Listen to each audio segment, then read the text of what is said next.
नाज़रीन, अवामी न्यूज़ में ख़बरनि जो सिलसिलो जारी है। इन वक्त तव्हांखे खिपरो में ख़बर ॾींदा हलूं त खिपरो में जस्कम चेयरमैन शहीद बशीर खान कुरैशी जी 62वीं सालगिरह की मुनासिबत से GM नगर खिपरो में तकरीब कोठाई वई है, जंहिंमें जस्कम अगवान कारकुनन आज़ाद कुंभर, शौकत बुर्दी, अब्दुल गनी कुंभर, महराण सिंधी ऐं ॿियनि केक काटियो वियो। इन मौके ते अगवान चयो त शहीद बशीर खान बहादुर ऐं क़ौम परस्त अगवान हो, जंहिं सॼी जमार सिंध जे हक़नि लाइ हासिलात ऐं वाक़फ़ करे छॾियो। अहिड़ा सूर्या पुट सदियुनि में पैदा थींदा आहिनि। बशीर खान कुरैशी जी 62वीं सालगिरह है जो जस्कम सांगड़ के तरफा खिपरो में मल्हाई वही है।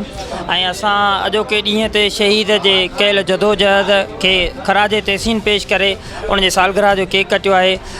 इन ही त असांखे अल्लाह साईं तौफ़ीक़ ॾिए तो उन ॾसियल वाट ऐं तहरीक उन नज़रिए ते क़ाइम दाइम रही। असां सिंध जे उन अज़ीम हस्ती जो जन्म ॾींहुं मल्हाए रहिया आहियूं, जंहिंजे खे सिंध जी आज़ादी जी ॻाल्हि करण ते, सिंध जा हक़ घुरण ते पाकिस्तान के रियासती इदारनि पर तरफ़ां ज़हर ॾेई शहीद कयो वियो। अॼु असां उन जे जेके बाशऊर ऐं गैरतमंद क़ौमूं हूंदियूं आहिनि, हू पंहिंजे शहीदनि खे, पंहिंजे अॻुवाणनि खे ऐं जेके उन्हनि जा असासा आहिनि उन्हनि खे कॾहिं बि न विसारंदियूं आहिनि। असां साईं GM सैयद जे फ़िक्र ते हलंदे ऐं शहीद बशीर खान कुरैशी जी जदोजहद ते हलंदे असां सिंध जी आज़ादी जे लाइ शहीद बशीर खान जे अॼु जनम ॾींहं ते असां शहीद महबूब क़ाइद खां इहो वचन था कयूं त सिंध जी आज़ादी जे लाइ, सिंध जी ख़ुशहाली जे लाइ असां जदोजहद जेको तो रस्ते में अध में छॾी ही जदोजहद सिंध घुरे थी आज़ादी, असां सिंध जी आज़ादी लाइ पंहिंजी जदोजहद कंदासीं ऐं जदोजहद में रहंदासीं ऐं कॾहिं बि हिकु विख बि पोइ ते कोन हटंदासीं। ऐं असां समूरी सिंधी क़ौम खे अॼु बशीर खान कुरैशी के उन्हनि शहीद त करी छॾियो, पर हू असां खां रूहानी तरह अॼु किरोड़े सिंधियुनि जी दिलनि में धड़के थो। अॼु शहीद बशीर खान कुरैशी जे सिंध वासियुनि खे महबूब सिंध बशीर खान कुरैशी जी सालगिरह जे मौक़े ते असीं समूरी सिंध खे मुबारकबाद पेश कयूं था ऐं सिंध में इहो उमेद था कयूं